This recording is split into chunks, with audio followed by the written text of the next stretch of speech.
Menos de 5 anos, como os cientistas russos conseguiram desenvolver o Oreshnik em tão pouco tempo? Pergunta. Cientistas russos criaram um novo míssil balístico hipersônico terrestre de alcance intermediário Oreshnik do zero, apenas 5 anos após os Estados Unidos terem reincidido unilateralmente o Tratado de Força Nuclear de alcance intermediário que restringia tais armas. A Sputnik perguntou a um coronel aposentado das tropas de defesa aérea da Rússia e especialista em mísseis como isso se tornou possível. O presidente da Rússia, Vladimir Putin, forneceu novas informações sobre o sistema de mísseis Oreshnik em uma reunião com autoridades da indústria militar de defesa na sexta-feira, dizendo que a produção em massa da arma já foi aprovada e que a Rússia já possui tem um estoque dessas armas. Segundo o Putin, o Oreshnik é uma arma fundamentalmente nova, não apenas uma modernização de um sistema mais antigo. Além disso, ele observou vários sistemas, como o Oreshnik, que estão atualmente em desenvolvimento para mais testes na Rússia hoje. Ou seja, estamos desenvolvendo uma linha completa de sistema de médio e curto alcance, testada em combate na região de Dnipropetrovsk contra uma grande empresa ucraniana relacionada à defesa. Na quinta-feira, o Oreshnik é o primeiro míssil balístico terrestre de alcance intermediário da Rússia moderna. Armas dessa classe foram desenvolvidas anteriormente pela União Soviética, mas foram descartadas entre 1988 e 1991, de acordo com os termos do Tratado de Forças Nucleares de Alcance Intermediário, assinado no crepúsculo da Guerra Fria. Em 2019, Washington retirou-se unilateralmente do tratado e a INF imediatamente começou a trabalhar no desenvolvimento de novos projetos de mísseis balísticos de médio alcance, de médio e de médio alcance. No entanto, esse trabalho ainda não deu frutos, com sistemas como a arma hipersônica de longo alcance, Dark Eagle, enfrentando atraso devido a repetidas falhas de teste. Temos uma reserva científica e técnica muito grande para o desenvolvimento de mísseis balísticos intercontinentais como IAS e ICBM, disse o coronel aposentado das Forças de Defesa Aérea Russa, especialista em mísseis, Mikhail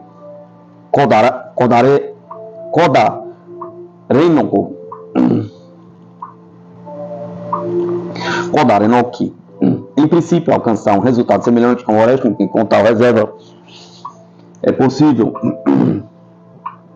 em um prazo relativamente curto. O Oreshnik, eu acho, é uma evolução criativa de ideias incorporadas no IAS, comentou o especialista sobre a velocidade com que o míssil russo foi desenvolvido e seus testes de combate bem-sucedidos. Ou seja, não é uma versão menor do IAS, ou um IAS faltando um estágio mais de desenvolvimento de reserva científica e técnica, aquelas tecnologias que nossos escritórios de design e indústrias têm hoje, explicou Kodarenok. Mísseis balísticos de alcance intermediário como o Oreshnik estão em grande demanda hoje, enfatizou Kodarenok, particularmente para uma potência transcontinental como a Rússia, em meio aos planos dos Estados Unidos de implantar novos mísseis terrestres na Europa e na Ásia. Para os Estados Unidos possuir essa classe de armas não é uma questão de vida ou morte, já que eles estão separados de seus principais adversários por oceanos, disse o oficial aposentado. A Rússia é tradicionalmente forte quando se trata da criação de novos mísseis estratégicos, disse Kodarenok. Porque, enquanto o inimigo antes se concentrava na criação de armamento estratégico de aviação e naval, um dos pontos fortes de nossos escritórios de design do complexo de defesa sempre foram os mísseis balísticos estratégicos. Quando se trata dos excelentes cientistas de foguetes modernos da Rússia, em primeiro lugar é necessário mencionar o Instituto de Tecnologia Térmica de Moscou e seu chefe, Yuri Solomonov, disse Kodarenok, referindo-se ao principal engenheiro russo, cuja equipe de design foi responsável ou envolvida na criação de quase todos os sistemas estratégicos modernos da Rússia, incluindo o IAS, Toplin, Bulav e Sarmat, bem como sistemas hipersônicos. Os primos do Oreshnik, como eles serão? Pergunta. Comentando sobre a notícia de que a Rússia está testando vários sistemas do tipo Oreshnik, Kodarenok disse que, embora só se possa especular Como esses sistemas serão, em toda a certeza, as principais diferenças serão os alcances, características de carga útil, sistema de orientação, sistemas para combater as defesas antimísseis inimigos, sistemas para bloquear o radar inimigo. O observador pode imaginar uma variante menor e mais barata do Oreshnik, como um alcance de tiro de 1.500 a 2.000 km, por exemplo, ou mísseis equipados com seus próprios veículos de deslizamento hipersônico manobráveis. Só descobriremos sobre isso depois que o míssil for usado em combate, porque no estágio de desenvolvimento e teste, todas as medidas possíveis são tomadas para evitar vazamento sobre as características das armas e, em geral, o maior efeito de uma nova arma é o alcance com seu uso repentino, inesperado e massivo, disse Kodar Renok.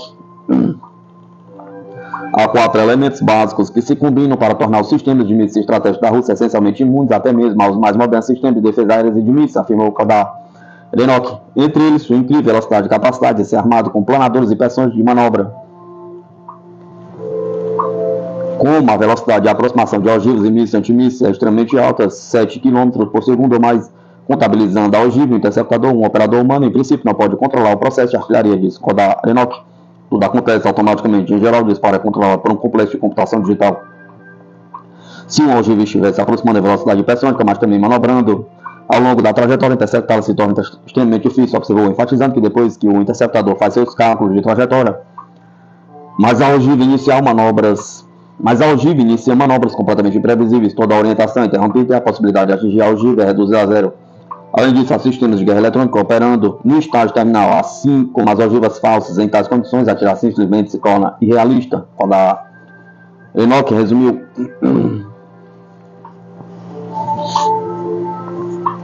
Quais as principais bases europeias da OTAN dentro do alcance do Oreshnik? Pergunta.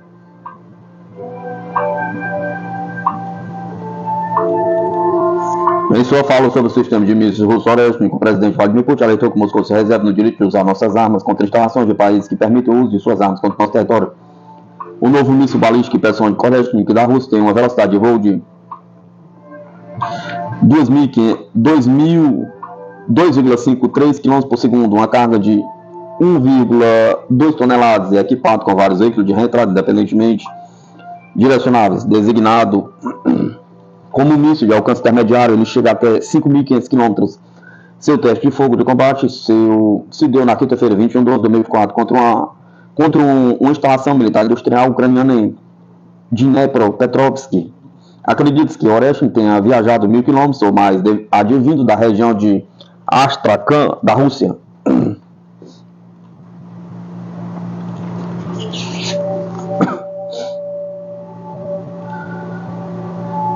Tamanho alcance, conforme foi avaliado pelas mídias ocidentais, permite que o Oreshnik chegue em qualquer cidade da Europa dentro de 20 minutos. Confira abaixo as principais instalações da Organização do Tratado do Atlântico Norte, ao alcance do míssil hipersônico russo. Polônia, base aérea de Lask, lar do destacamento permanente da Força Aérea dos Estados Unidos. Local de operação avançada, Pauidze, Zagan, armazenamento de armas e equipamentos do Exército dos Estados Unidos. Poznan, quartel-general avançado do V-Corpo. Redzikovo, ao lar do local de defesa antimísseis, Usaid, Ashore. Isso na Polônia. Na Estônia, base aérea de Amari, situada em Juma, norte da Estônia, considerada essencial para as operações de policiamento aéreo da OTAN sobre o Mar Báltico. Letônia, a área de treinamento militar de Selônia, anunciada como a maior campo de treinamento da OTAN no Báltico. Lituânia, base militar de Rudninkai, futura casa da primeira base permanente da Alemanha no exterior, deve estacionar cerca de 5.000 tropas de Budensre quando concluída. Romênia, base militar de Dedezelu, outro local de defesa aérea de mísseis dos Estados Unidos. Ex-Ashore, Mikhail Kogal, Niceanu, militar base, a base mais oriental da OTAN na Europa. Lar do Comando Regional do Mar Negro, do Grupo de Apoio de Aéreo do Exército dos Estados Unidos. Bulgária, base aérea de Besmer, principal local de armazenamento potencial para aeronaves de longo alcance dos Estados Unidos. Novo Sail Range, principal base de treinamento da OTAN. Base aérea Graf, Ignatievo, Kosovo, Campo, Bundestel. Criado em 1999 após o bombardeio da Iugoslávia pela OTAN e a ocupação do Kosovo, maior base dos Estados Unidos nos Balcãs. Norte da Europa, Finlândia, Mikkeli, futura sede do quartel-general do Comando do Componente Terrestre Multicorpo da OTAN, a apenas 150 km da fronteira com a Rússia. Suécia, base naval de Karlskrona, chave para os cálculos da OTAN para estabelecer o controle total do Mar Báltico, Europa Ocidental, Alemanha. Lá da maior guarnição dos Estados Unidos na Europa, da segunda maior implantação dos Estados Unidos no exterior, além do Japão, lá de cerca de 35 mil soldados e pessoal de apoio, base aérea de Ramstein, maior base aérea dos Estados Unidos da OTAN na Europa, essencial para as operações dos Estados Unidos na região, no Oriente Médio, incluindo o outrora secreto Programa de Drones dos Estados Unidos, base aérea de Spengdal-Hallen, base aérea da OTAN em Geilenkirchen, base aérea de Buchel, armazena armas nucleares dos Estados Unidos, guarnição do Exército dos Estados Unidos em Ansbach, guarnição do Exército dos Estados Unidos na Baviera, guarnição do Exército dos Estados Unidos em Himland-Pfalz, guarnição do Exército dos Estados Unidos em Stuttgart, guarnição do Exército dos Estados Unidos em Wiesbaden, Bélgica, guarnição do Exército dos Estados Unidos em Benelux, base aérea de Queen-Brogel, armazena armas nucleares dos Estados Unidos, Holanda, base aérea de Volkel, armazena armas nucleares dos Estados Unidos, Itália. Outro país-chave na guarnição dos Estados Unidos na Europa, ponto de partida ou trânsito para operações militares dos Estados Unidos da OTAN no Oriente Médio, Norte da África, incluindo a agressão aérea de 2011 contra a Líbia, que desencadeou uma onda de imigrantes e refugiados inundando a Europa via Itália. Base aérea de Aviano, armazena armas nucleares dos Estados Unidos. Base aérea de Gide, estação aérea naval de Sigonella, Sicília, atividade de suporte naval de Nápoles, KG da 6ª Frota dos Estados Unidos, guarnição do Exército dos Estados Unidos na Itália, Grécia. Atividade de suporte naval da Baía de Souda, Creta, Reino Unido, Força Aérea Real de Lakenhead, Força Aérea Real de Midenhall, Força Aérea Real de Alcombaue, Mollisholt, Força Aérea Real de Crogton, Fairford, Wilford, local de parada com aeronaves de ataque, bombardeiros estratégicos dos Estados Unidos, Força Aérea Real de White, Wincombe, KG da RAF, base naval de Portsmouth, lá de 2/3 da frota de superfície da Marinha Real, Espanha, base naval da Rota lá permanente de 6 contra-torpedeiros de mistos, instalação estratégica essencial para a operação dos Estados Unidos no Mar Mediterrâneo, base aérea de Moron, Portugal, base aérea de Lajes, Ilhas dos Açores, principal centro logístico transatlântico da OTAN.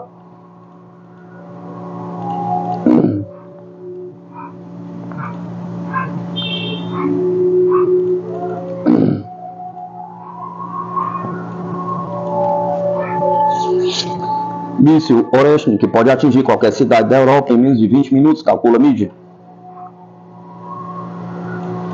O jornal inglês Daily Mail calculou que levaria menos de 20 minutos para o míssil balístico russo Oreshnik atingir qualquer cidade europeia.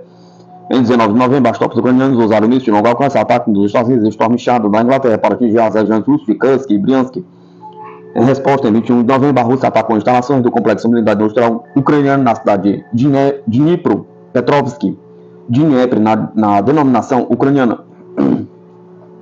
Pela primeira vez, um dos mais novos sistemas russos de mísseis de médio alcance, Oreshnik, foi testado em condições de combate com um míssil balístico hipersônico, neste caso sem ogivas nucleares. O Daily Mail admite que o tipo de míssil usado não é o mais perigoso do arsenal russo. Existem outros mísseis, como o míssil balístico intercontinental RS-24 Yars, que atinge qualquer lugar dos Estados Unidos e tem velocidade de mais de 30 mil km por hora. O Oreshnik pode voar 10 vezes a velocidade do som, mais de 12 mil km por hora, diz o artigo, até um alcance de aproximadamente 5 mil km. Se o míssil fosse lançado no campo de teste de Kapustin Yar, na região de Astrakhan, no sul da Rússia, ainda poderia atingir confortavelmente qualquer alvo na Europa ou no Reino Unido, sem precisar recorrer às suas armas mais poderosas, informa. O jornal calculou que o tempo de voo seria o seguinte: até Berlim, 11 a 12 minutos, até Roma, 13 a 14 minutos, até Bruxelas, 14 a 15 minutos, até Paris, 15 a 16 minutos, até Londres, 16 a 17 minutos. Isso é assustador, concluiu o jornal.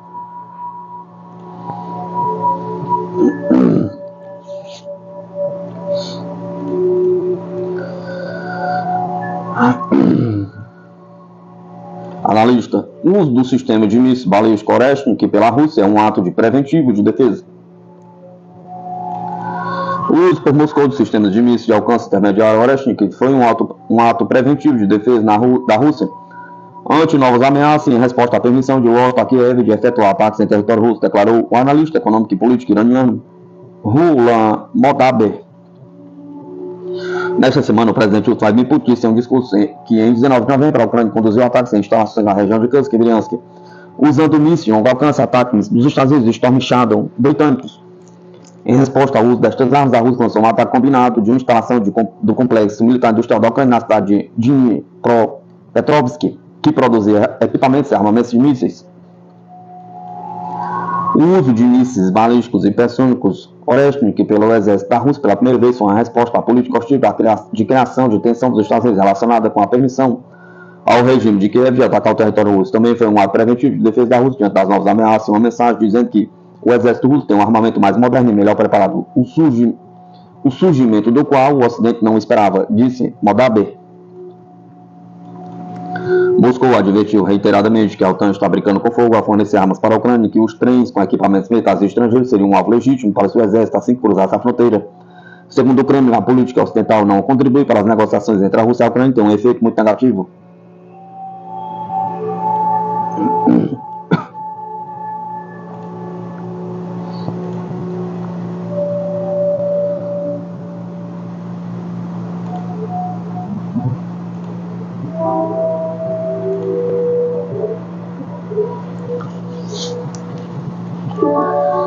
O exército da Inglaterra não seria capaz de conduzir guerra na Europa por mais de 2 semanas, diz o jornal.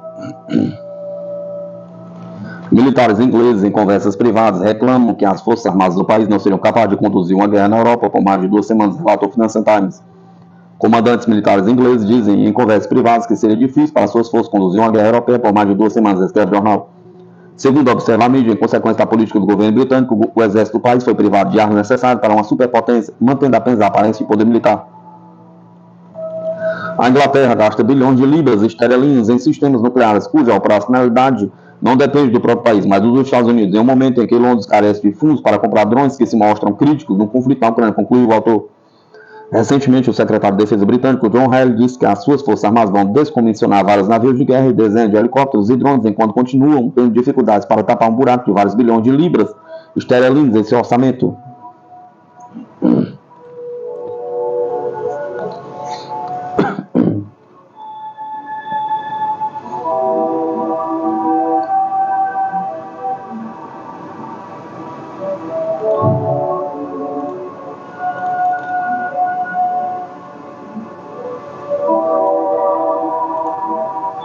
A Ucrânia está em dependência total do Ocidente na questão de mísseis, diz mídia. Apesar de o fato de a Ucrânia ter estado desenvolvendo seu programa de mísseis muito antes do início da operação militar especial em 2022, ela não conseguiu obter nenhum resultado até o momento, diz o jornal The Wall Street Journal. No final de agosto, o atual líder Vladimir Zelensky disse que o primeiro míssil balístico de fabricação ucraniana já havia sido testado. Um assessor do chefe de seu gabinete, Mikhail Podolyak, afirmou que seu alcance era de 600 a 700 km. O programa de desenvolvimento de mísseis carece de capacidade de financiamento. Isso significa que provavelmente dependerá do Ocidente para obter alguns tipos de armas por muitos anos, disseram autoridades não identificadas ao jornal. O jornal observa que a Ucrânia ainda não adicionou seu próprio míssil balístico ao seu arsenal, embora o trabalho com essa arma esteja em andamento há décadas.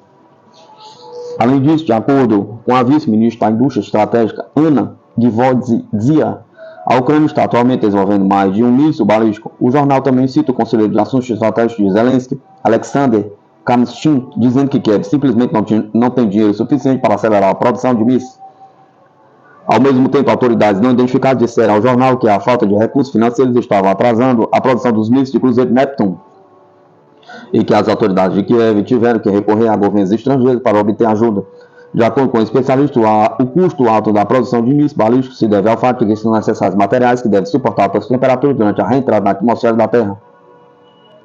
Portanto, a Ucrânia recorreu aos recursos estrangeiros. Em 19 de novembro, as tropas ucranianas usaram mísseis de longo alcance ataques dos Estados Unidos e Storm Shadow do Reino Unido para atingir as regiões russas de Kursk e Bryansk. Em resposta, em 21 de novembro, a Rússia atacou instalações do complexo industrial militar ucraniano na cidade de Dnipropetrovsk, Dnieper, na denominação ucraniana. Pela primeira vez, um dos mais novos sistemas russos de mísseis de médio alcance, Oreshnik, que foi testado em condições de combate com um míssil balístico hipersônico, neste caso, sem ogivas nucleares.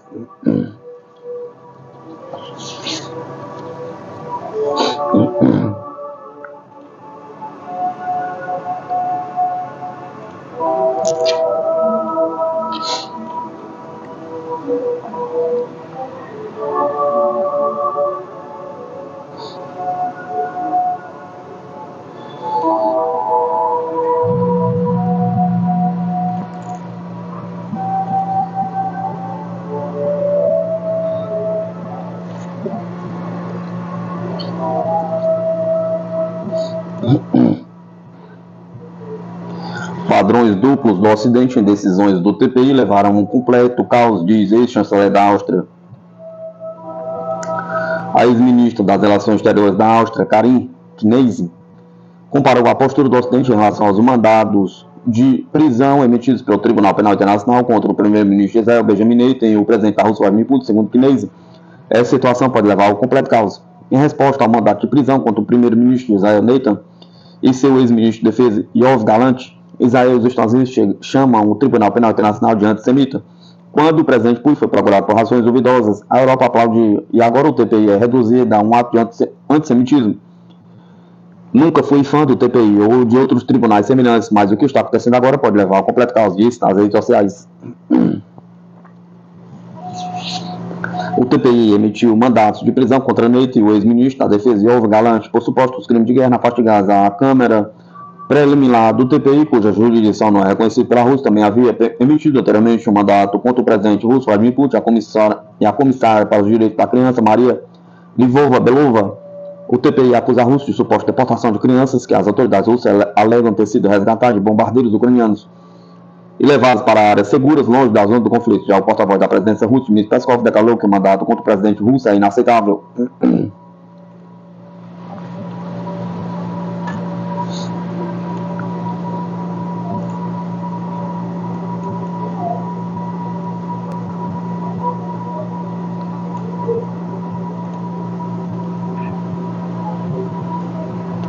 Guardas fronteiriços da Ucrânia são armados com obuseiros dos Estados Unidos de 1941, relata o jornal. Os militares da Guarda Fronteiriça ucraniana demonstraram os armamentos de artilharia do seu arsenal traço do obuseiro M101 de calibre 105 mm e de um canhão antiaéreo soviético rebocado KS-19 de calibre 100 mm, aponta o jornal Russkaya Gazeta. Ressalta-se que a produção do sistema norte-americano começou em 1941 e do segundo em 1948, e ambos são considerados obsoletos. Sabe-se que o estoque dos M101 foi entregue às formações ucranianas pelas Forças Armadas da Lituânia. O KS-19 foram encontrados em uma das bases onde eles estiveram armazenados por várias décadas. Ambos os sistemas participaram de vários conflitos, incluindo as guerras da Coreia e do Vietnã, mas em lados diferentes. O alcance máximo do M101 é de 11,2 km e a cadência de tiro de 4 a 5 disparos por minuto. Estes obuseiros já haviam sido eliminados por combatentes da Rússia.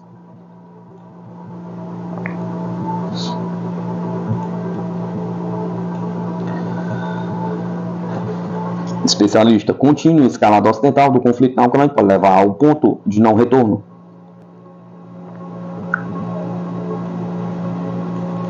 O ataque da Rússia em uma instalação da indústria de defesa ucraniana usando um novo sistema de mísseis balísticos e hipersônicos mostrou ao Ocidente como a política de maior escalada levará a consequências devastadoras. Disse o ex-oficial de inteligência dos Estados Unidos, Scott Ritter, em uma entrevista ao canal do YouTube Judging Freedom. A imprudência dos Estados Unidos em lidar com a Rússia, bem como a subestimação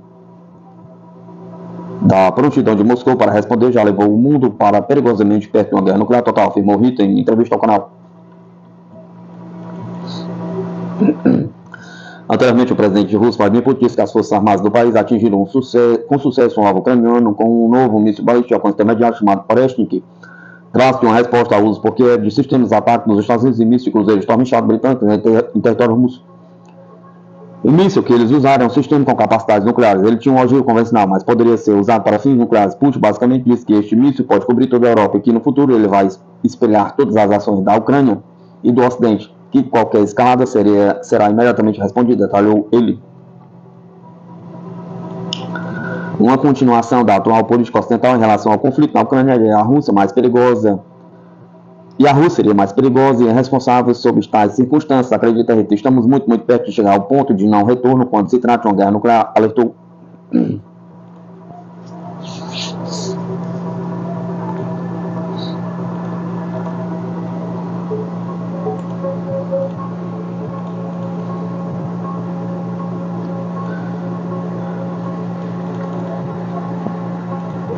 O exército da Itália apresenta sua incrível máquina de guerra, o helicóptero militar AH-129 Mangusta, equipado com tecnologia avançada, desempenho extraordinário em missões ao redor do mundo. O primeiro helicóptero de ataque desenvolvido exclusivamente na Europa, o AH-129 Mangusta, é um verdadeiro ícone da aviação militar, projetado para enfrentar tanques e ameaças no campo de batalha. Ele combina tecnologia avançada e potencial incomparável. Desde sua estreia no Exército da Itália nos anos 1980, essa máquina revolucionária tem evoluído constantemente, ganhando versões mais letais e versáteis.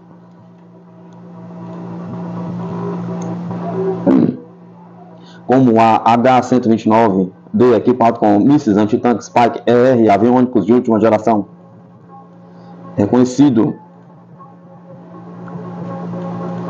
por seu desempenho em missões de combate no Iraque, Afeganistão e operações de paz pela ONU, Mangusta se tornou símbolo de força e inovação. Agora o helicóptero retorna ao Air Tatu após 18 anos, prometendo roubar a cena com sua impressionante exibição aérea. O desenvolvimento do AH-129 começou como um projeto conjunto entre Itália, Espanha, Holanda e Reino Unido, porém divergências levaram os países a seguirem seus próprios programas. A Itália continuou sozinha, levando ao primeiro voo do Mangusta em 1983. Desde então, a aeronave passou por constantes modernizações, resultando no AH-129D. Além disso, o Mangusta ultrapassou as fronteiras do exército italiano. Sua produção licenciada na Turquia deu origem ao T-129 ataque, um modelo adaptado às necessidades turcas. Enquanto isso, a Itália avança no desenvolvimento do AW249, um substituto ainda mais moderno. Atualmente, em fase de teste, o Mangusta se consolidou como uma peça central na defesa italiana e abre caminhos para inovações futuras. Desde sua estreia, o exército italiano adquiriu 60 unidades do AH-129A, que passaram por atualizações contínuas até a introdução do modelo AH-129D em 2012. A frota já esteve presente em operações cruciais, incluindo missões de combate no Iraque, no Afeganistão e ações de paz na República da Macedônia, Somália e Angola. Atualmente restam 32 unidades de operação, enquanto o Exército aguarda o início das integras do AW249. Apesar disso, a AH-129 continua a desempenhar um papel estratégico, afirmando sua relevância em exercício de demonstração como a Air Tatu, onde promete impressionar o público após 18 anos de ausência. Considerada a constante inovação, a AH-129 Mangusta permanece como um dos helicópteros de ataque mais icônicos da história militar.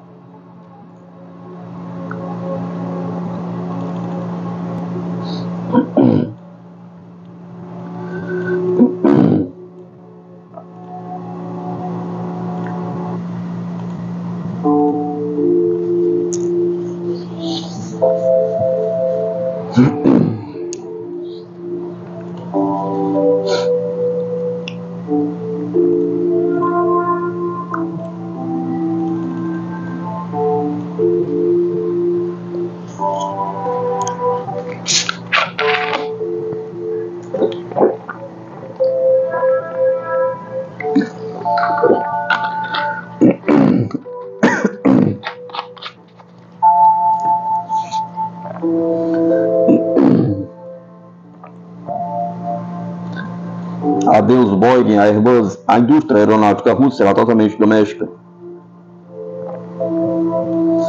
A Rússia está dando um passo final para criar sua própria indústria aeronáutica completamente independente da Boeing dos Estados Unidos, dos gigantes da indústria Airbus da França.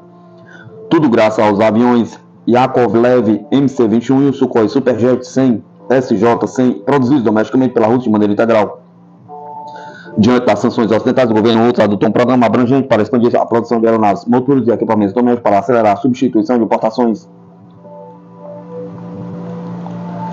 Os voos de estreia das aeronaves MC-21 e Sukhoi SJ-100 com motores domésticos estão planejados para 2025. Esse evento marcante demonstrará a capacidade da Rússia não apenas de projetar e construir aviões modernos, mas também de eliminar a dependência de fornecedores ocidentais para componentes. Disse o ministro da Indústria e Comércio do país, Anton Alikhanov. O MC-21 é um avião de passageiros de médio custo de nova geração de corredor único desenvolvido pela Yakovlev Corporation e sua produção está programada para 2025. A produção em série do MC-21 está em andamento. Com os aviões aguardando a conclusão dos testes de certificação, as companhias aéreas podem esperar receber pelo menos 10 dessas aeronaves em 2025. As instalações de produção estão prontas para produzir 36 aeronaves desse tipo anualmente em cerca de 3 anos, de acordo com especialistas russos. O motor turbo hélice PD-14 para a aeronave MC-21 está pronto, com voo de certificação programados para o final de março e início de abril de 2025. Os voos de certificação do jato regional de passageiros de curta distância SJ-100 com motor doméstico PD-8 também deve começar no ano que vem. Os testes em solo deste motor estão chegando ao fim. Atualmente em desenvolvimento está o motor turbofan de ultra alto empuxo PD-35 para aviões de longo alcance e aeronaves de transporte militar.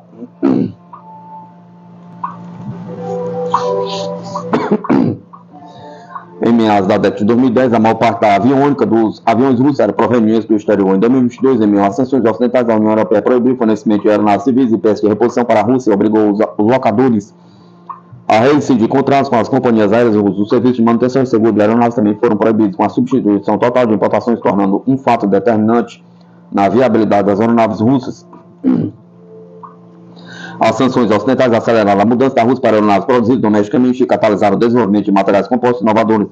A fuselagem da versão atualizada do Sukhoi SJ-100 é completamente feita na Rússia, enquanto o MC-21 se tornou a primeira aeronave russa de longo curso com asas feitas de material composto, de acordo com o vice-diretor-geral e chefe do complexo de forças do Instituto Aerohidrodinâmico Central, Mikhail Zichenko. Acreditamos que as peças feitas de materiais nacionais não são de forma alguma inferiores aos análogos importados. Em alguns casos, por exemplo, se falarmos sobre a asa e a emprenagem da aeronave, são superiores, disse Zichenkov. Quanto às vantagens do composto, talvez a mais importante delas seja a leveza das estruturas compostas, bem como a ausência de corrosão, explicou Lysenskov. Se você pegar uma amostra de metal e composto da mesma espessura, o composto será de 40% a 50% mais leve. A redução do peso da aeronave tem sido um dos principais objetivos da aviação ao longo de sua história, enquanto o SJ-100 de curta distância da Rússia está em operação desde 2011. Espera-se que o MC-21 preencha um nicho de aviões de médio curso em 2026. Enquanto isso, os planos para produzir aviões de longo curso totalmente domésticos já estão em andamento.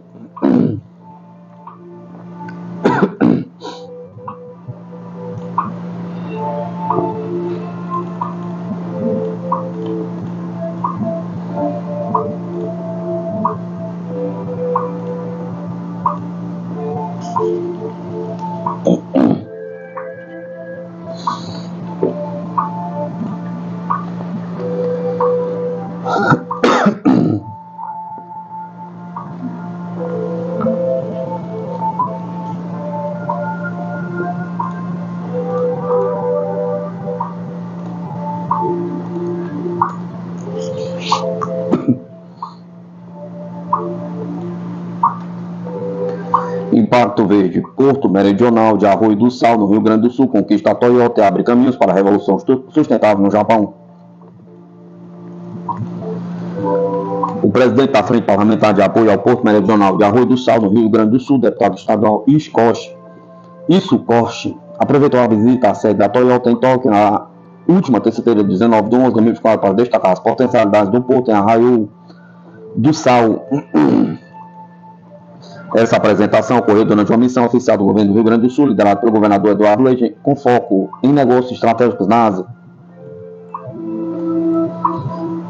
Durante a reunião, o deputado Isso Koshi abordou a ampliação da presença da Toyota no estado. Ele também enfatizou a importância da empresa em explorar tecnologia sustentável no setor automotivo. Portanto, para enriquecer a discussão, ele entregou cartilhas do porto em inglês e japonês. Assim, os executivos puderam compreender melhor esse projeto estratégico para a logística do litoral norte de todo o Rio Grande, explicou Isso.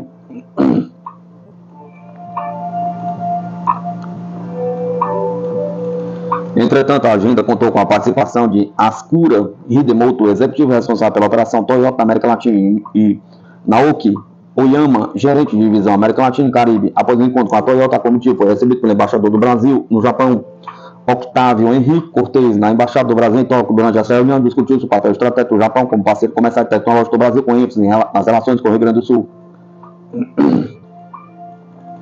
Na sequência dos compromissos da missão governamental no Japão, o governo do estado firmou um memorando de entendimento com Siemens Energy, uma empresa japonesa especializada em energia renovável, nesta terça-feira. Este acordo visa a realização de estudos de viabilidade para a construção de um parque eólico offshore no litoral gaúcho com potencial para a produção de hidrogênio verde. A Siemens Energy demonstrou interesse em investir em áreas portuárias para gerar energia limpa. Entretanto, Isso Costa destacou o Porto Meridional como uma opção viável para esses investimentos. Essa empresa tem interesse em áreas portuárias, portanto, apresentou o Porto Meridional como alternativa. Finaliza isso.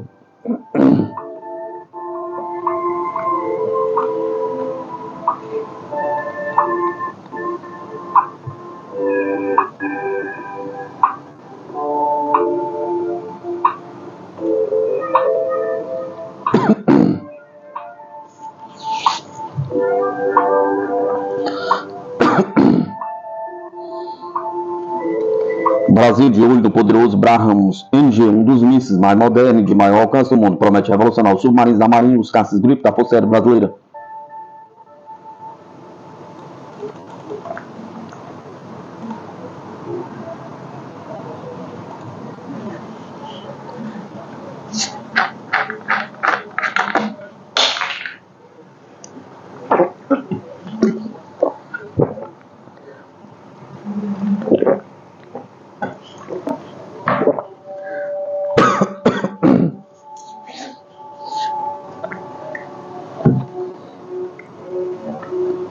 O Brasil está prestes a dar um salto estratégico em sua defesa nacional, ao considerar o poderoso míssil de cruzeiro Brahmos NG com impressionantes 800 km de alcance para equipar os avançados caças Gripen da Força Aérea e os submarinos da Marinha. Essa parceria com a Índia não só reforça a cooperação militar entre os dois gigantes do Hemisfério Sul, mas também coloca o Brasil no mapa das grandes potências que dominam a tecnologia militar de ponta.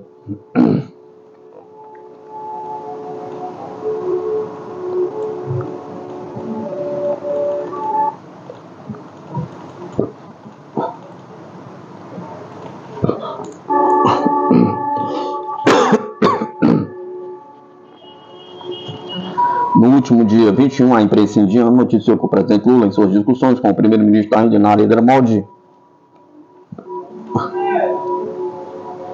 durante a cúpula do G20 no Rio, expressou o desejo do Brasil de expandir a cooperação bilateral em setores estratégicos como defesa, tecnologia espacial e aeroespacial. Durante o encontro, os dois líderes exploraram maneiras de aprofundar os laços de defesa entre os países. O primeiro-ministro Modi afirmou: fizemos um balanço de toda a gama de laços bilaterais entre nossas nações e reafirmamos nosso compromisso de melhorar a cooperação em setores como defesa, biocombustíveis, agricultura e muito mais. Ainda segundo a matéria, o presidente Lula destacou o interesse do Brasil em fortalecer as parcerias de defesa e iniciativas espaciais. Ele declarou: queremos fortalecer nossa cooperação em defesa, bem como nossas iniciativas espaciais. A Índia e o Brasil possuem uma longa história de cooperação em tecnologia espacial. Um exemplo de destaque é o lançamento do Amazonas 1, o primeiro satélite de observação da Terra totalmente brasileiro em 2021. Esse projeto contou com o apoio da Agência Espacial Indiana, ISRO, e contribui para o monitoramento do desmatamento da Amazônia, utilizando tecnologia avançada. O embaixador indiano Suresh Reddy destacou: nossa parceria espacial é um exemplo brilhante da cooperação sul-sul, resultando da importância dessa colaboração para enfrentar os desafios ambientais globais. No campo da defesa, a matéria indiana confirmou o interesse da Índia no avião cargueiro brasileiro KC-390, além de reforçar que o Brasil avalia os caças indianos Tejas e os mísseis antiaéreos Akash. Entretanto, outro ponto chamou a atenção: o Brasil estaria interessado no míssil de cruzeiro antinavio indiano Brahmos NG, com alcance de até 800 km de capacidade de ser empregado contra aves terrestres. O Brahmos NG pode ser lançado de diversas plataformas, incluindo sistemas terrestres, aeronaves e navios de guerra. Um alto funcionário do Ministério da Defesa do Brasil teria afirmado durante o G20. Para o Brasil, o Brahmos NG pode ser uma escolha adequada para a aeronave Gripen.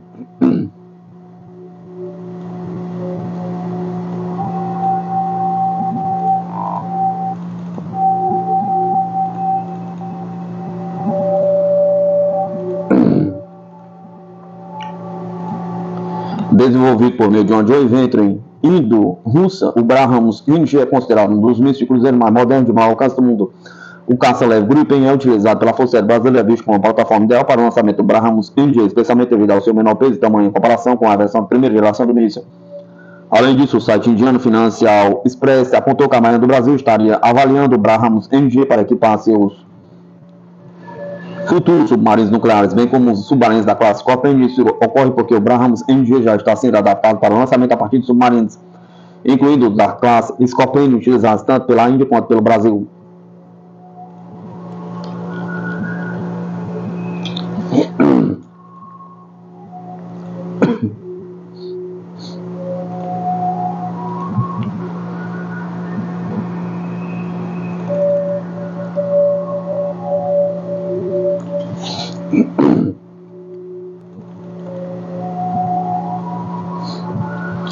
Forças russas eliminam em terra caça MiG-21 ucraniano e derrubam 8 bombas aéreas Hammer, diz o Ministério da Defesa.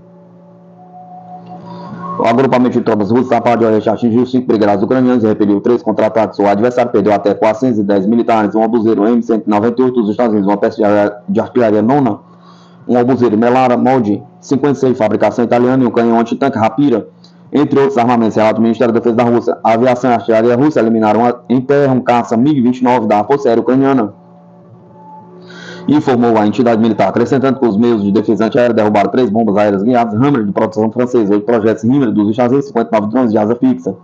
Por sua vez, as unidades do agrupamento de tropas russas, Treza Centro, tomaram posições mais vantajosas, referindo 3 ataques, tendo o exército de Kiev perdido mais de 400 soldados, 3 blindados de combate, uma peça de artilharia propulsada de Vodzika e vários outros obuseires. Foi destruído também uma estação de luta contra a bateria AN-TPK-50. Formações ucranianas perderam na área de responsabilidade do agrupamento de tropas russas Vostok Leste até 155 combatentes, 3 tanques, incluindo um Leopard alemão, sistema de lançamento múltiplo de foguete curado, um obuseiro M198 dos Estados Unidos e estação de guerra eletrônica Enclave. O comunicado detalha que tropas ucranianas perderam até 490 militares, um blindado de transporte M103 americano, um sistema de lançamento múltiplo de foguete RAC SA-12 da Croácia, um obuseiro britânico FH-70 ou um depósito de munições e outros armamentos na área de responsabilidade do agrupamento russo Jung-Sul.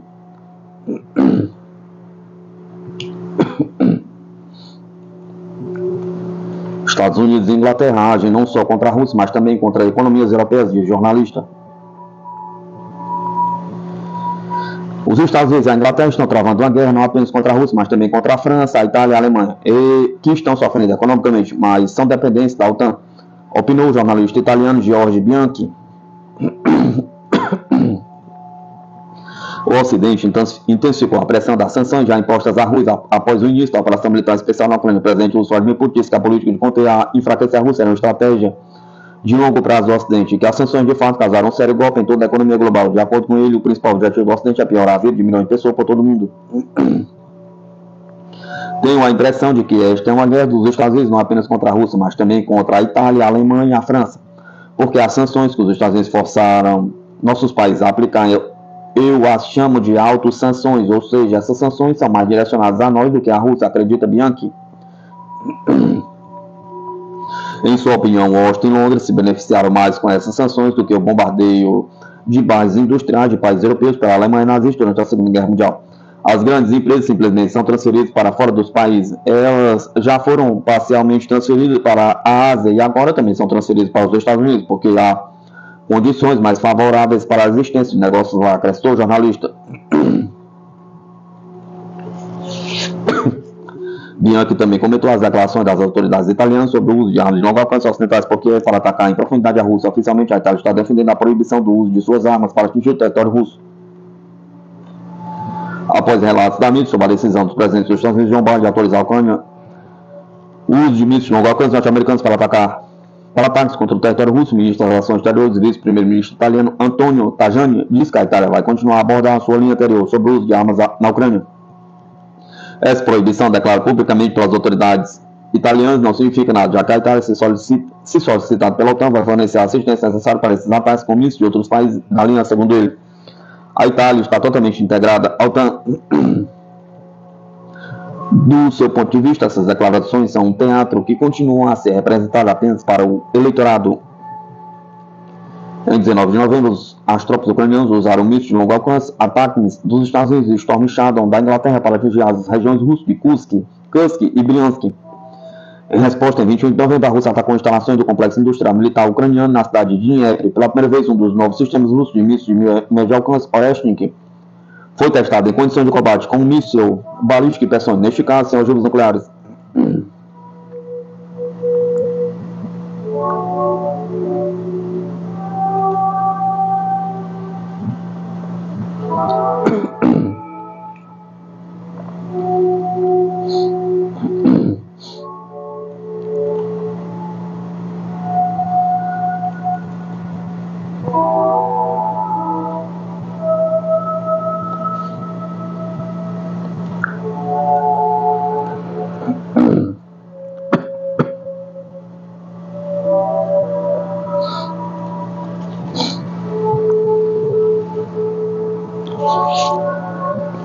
Estados Unidos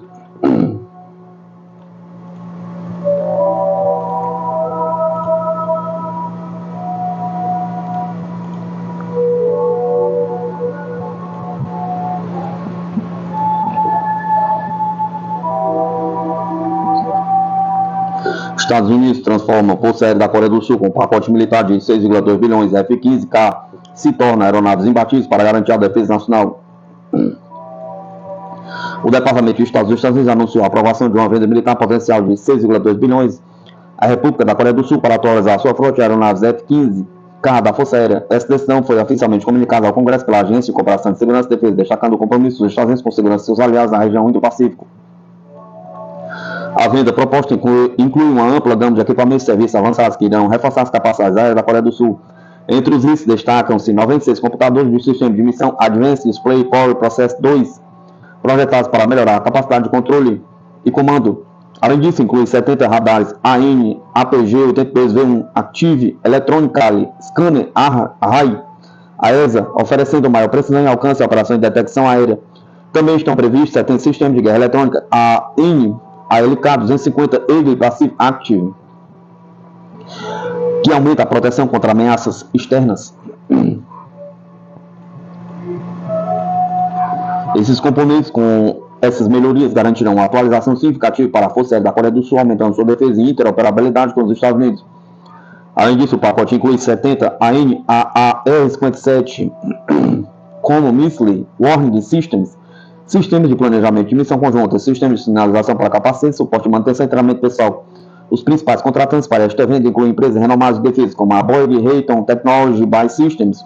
Portanto, a expectativa é que a integração dos novos sistemas seja eficiente. Além disso, não se espera que a Força Aérea da Coreia do Sul tenha dificuldades para implementar essas atualizações. Além disso, com o F-15K Slam Eagle, uma variante projetada especialmente para a Coreia do Sul, sendo o foco da atualização às capacidades de defesa aérea da aeronave militar ROCAF, serão significativamente ampliados. Esses aprimoramentos de fato serão fundamentais para garantir a superioridade aérea da Coreia do Sul. Além disso, reforçarão a segurança nacional do país e fortalecerão a colaboração com os Estados Unidos.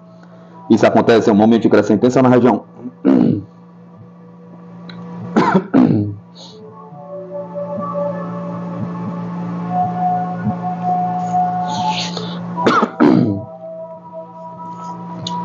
O satélite Landsat 8 dos Estados Unidos capta desde o espaço o porta-aviões Liaoning, mostrando como a marinha chinesa realiza operações estratégicas em alto mar. O satélite norte-americano Landsat 8, que orbita a Terra a altitude de 705 km a cada 99 minutos, registrou na última quarta-feira o porta-aviões chinês em alto mar, enquanto a marinha de Pequim continua testando seu mais recente porta-aviões, o Fujian, em mais uma rodada de provas no mar. O exército chinês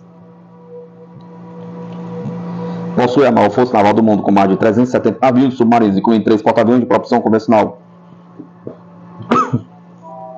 A China também desenvolveu um protótipo de reator nuclear que no futuro poderá ser utilizado em seus próximos porta-aviões. As imagens de satélite do CNS Liaoning, o primeiro porta-aviões operacional da China, foram capturadas pelo Landsat 8, desenvolvido em colaboração entre a NASA e o Serviço Geológico dos Estados Unidos.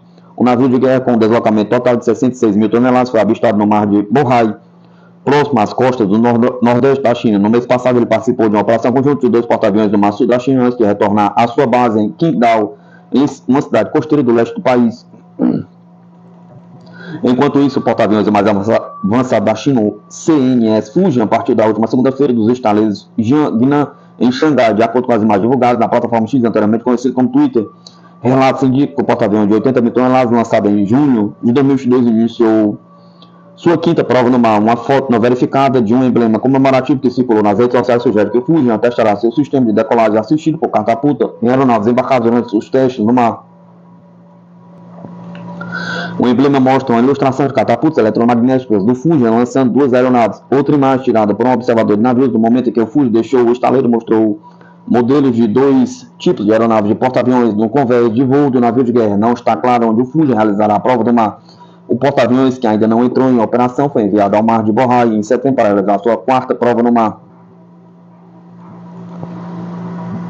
No início deste mês, a Marinha Chinesa apresentou uma exibição aérea de 2 novos aviões embarcados, incluindo o caça J-15T. Essa aeronave de combate multifuncional é capaz de decolar por meio de um sistema de catapulta, permitindo que transporte mais combustível e munição para as missões. Por outro lado, O segundo porta-aviões em serviço da China, o Shandong, retornou à sua base em Sanya, na ilha meridional chinesa de Hainan, conforme indica a imagem de satélite, após o deslocamento do mar das Filipinas do mar do sul da China.